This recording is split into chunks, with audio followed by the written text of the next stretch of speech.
this is Jeff from Studio 41 Gaming, and we are back with the next episode of the 41 Show.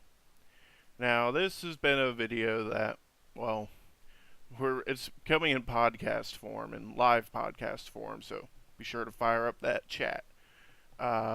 This is, everyone and their mother, I'm pretty sure, has talked about the Wii U by now. This year, since the Switch came out back in March, it's already, was it March or April? I keep getting it backwards. Let me look that up real quick. I keep forgetting if it's March or April when this Switch came out. It's kind of sad.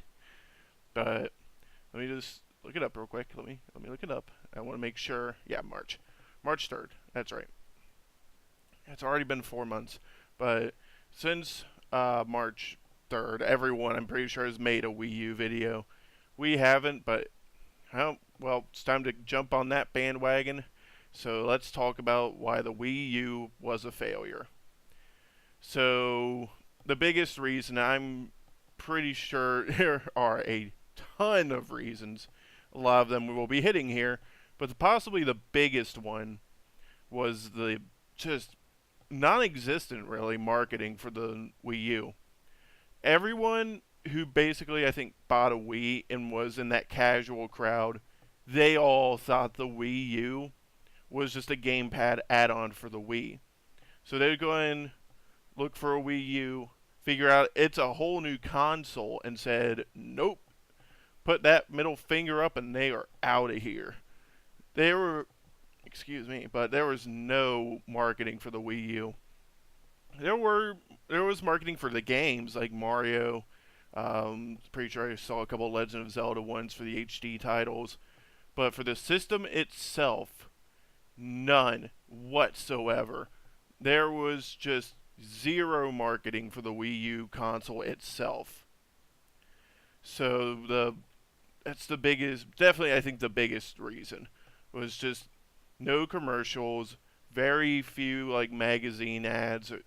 I say that as in the only real gaming magazine I actually read is Game Informer, but there was just absolutely no marketing at all for the Wii U. And when you compare that to the Wii, it's a complete 180.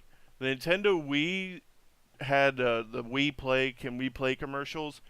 Those, I loved those commercials. They were just so simple, but it knocked it was such a genius idea. Just so simple, and it really got home the kind of like party game, casual utopia that was the Nintendo Wii. And I know that will probably piss some people off that are hardcore Wii fans, but the Wii marketed to everyone, and it really tapped into that casual crowd there.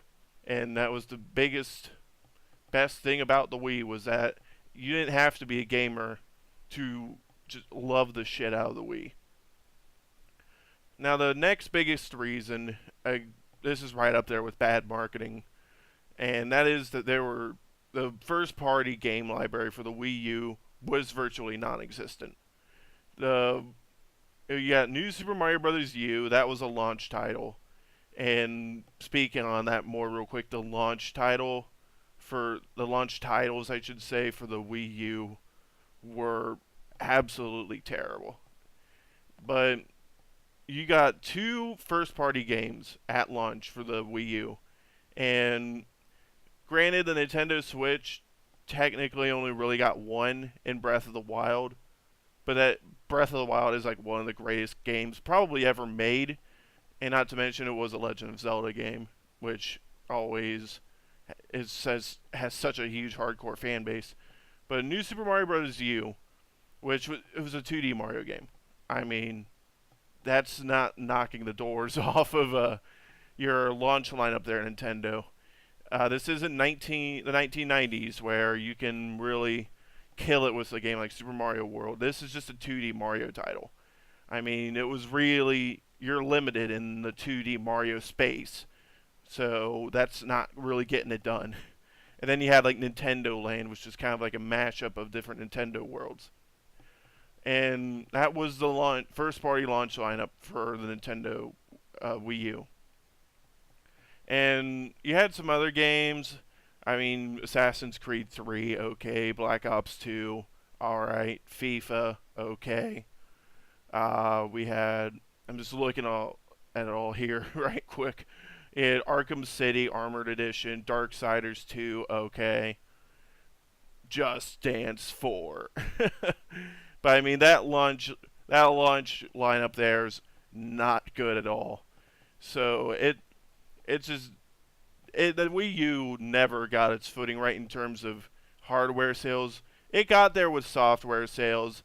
It got there maybe like 2014, 2015. Mario Kart 8 obviously was, I think, the after Mario Kart 8 came out, I think like the Wii U sales like went up a couple 100%.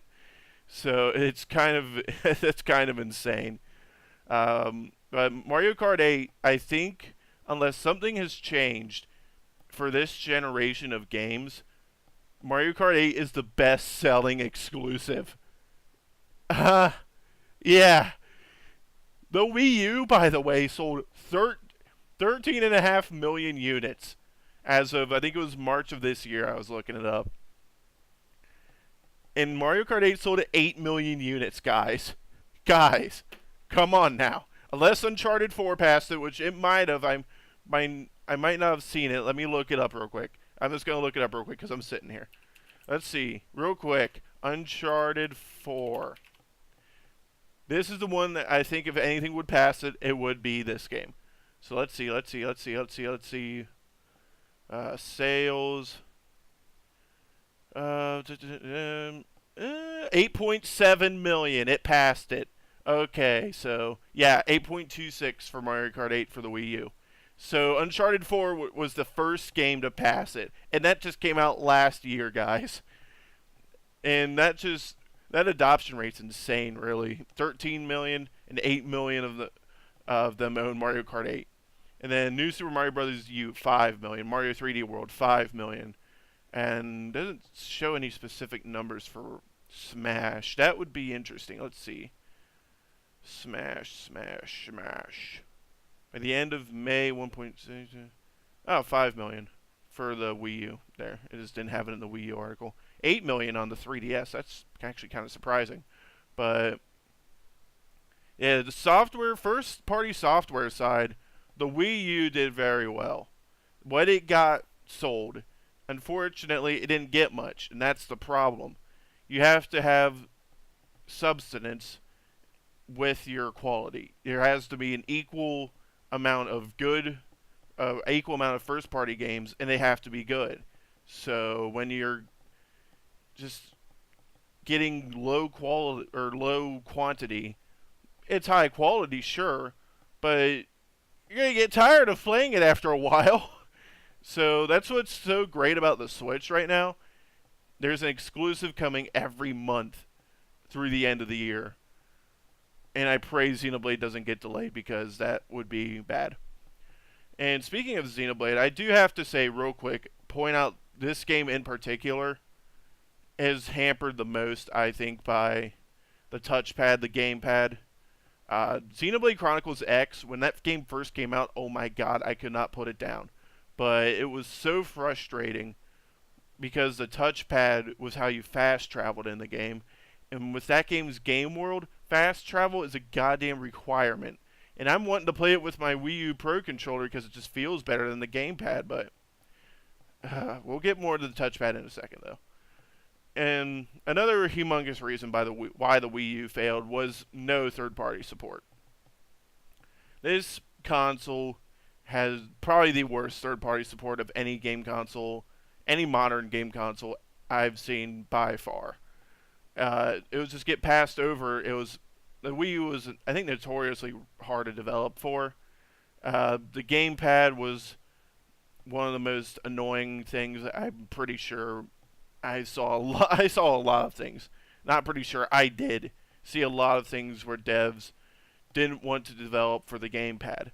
So that itself would just, it was bad. Nobody wanted to develop for two screens.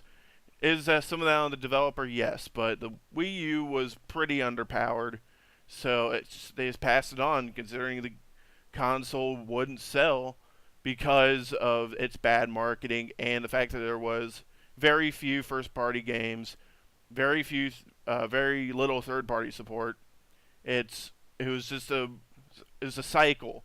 It was a never-ending cycle of shit that it just ineptness that the Wii U just couldn't get its feet under it. It didn't have the Breath of the Wild, the goddamn humongous system seller that thing was. It never had that big. This is why I'm getting this console. Mario Kart 8 was the closest thing it got, and it sold. But you compare that to like Mario Kart Wii. Mario Kart Wii, last I saw, I think sold like 20 million units. Yeah, let that sink in right there. Look up the sales numbers for the games on the DS and games on the Wii, and then compare them to games on like the Wii U, even to an extent. Well, definitely to an extent. Compare that to like the Xbox One, the PS4. That shit is insane. They get number of sales for Wii games compared to modern consoles, the current gen consoles and their games. And you'll see why people are saying the software drought is real. But the Wii U just no third party support whatsoever. I do remember those people saying that Deus Ex Human Revolution on the Wii U was a blast. Apparently, you could like switch out your inventory with using the gamepad. I've actually seen people swear up and down that Deus Ex Human Revolution, the Wii U version, is actually the best version of that game. Shocking, I know. I saw that. It was on a comment board, but still, the fact that people would say that is really telling of if you put the time in on the Wii U, it would pay off probably with a really really well done inventory systems and being able to switch items out. And you can even see that in like Wind Waker HD. I played a little bit of that game. You could like swap out your inventory on the gamepad. When it was executed correctly, the Wii U's probably it could have been a master RPG machine, but it never. I don't think it really had the power, and it never got the dedicated support for a lot of RPGs. And when it did, in terms of Xenoblade Chronicles X, it was freaking bungled with fast travel and stupid shit like that. But the gamepad. Oh boy, the gamepad. The gamepad is basically a dedicated first-person controller on the Wii U, and it was hated. I don't think anybody liked the gamepad. You couldn't even buy a second gamepad. You couldn't buy them in GameStop or Walmart. You had to like send the damn thing in to get it fixed if it ever broke. And the battery life for the gamepad is one of the most hilarious things you will ever see in video gaming. It is hilariously bad how bad the battery life is for it. That bad boy, you will be lucky if you get 3 hours out of it. And if you're playing like Xenoblade Chronicles X on it, what I did was I would just stick the freaking charging thing in, leave it just hooked up across the room, and when I needed to fast travel, I would have to get up and just fast travel on that. And it was stupid, but I didn't have an outlet near my couch. So the gamepad just was all around. It was too big. It was really way too big to get very comfortable playing with it. So it was awkward. The Wii U Pro Controller felt so much better than that thing. It's not even funny. And I already touched on it a little bit earlier, but the Wii U was terribly underpowered.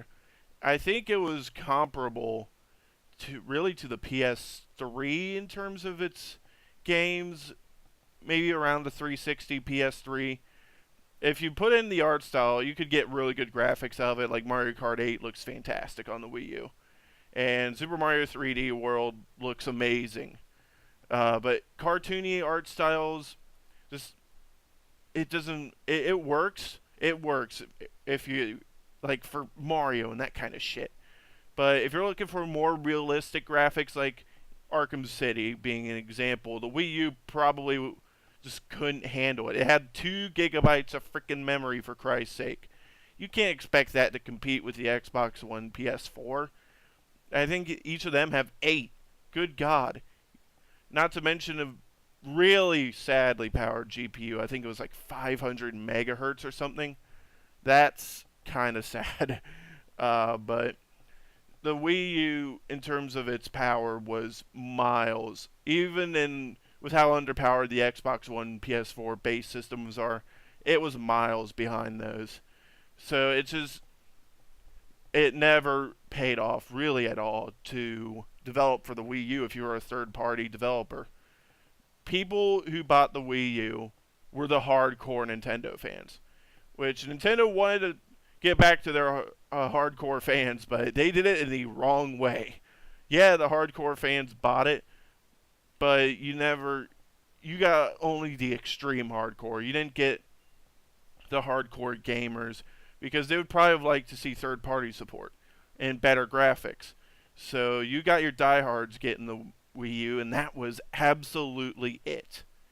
So in the end, that I believe is why the Wii U failed. It was just badly marketed, no games, no third-party support, and it never really just got its legs under it. To really put it simply, it was just a cycle that never stopped.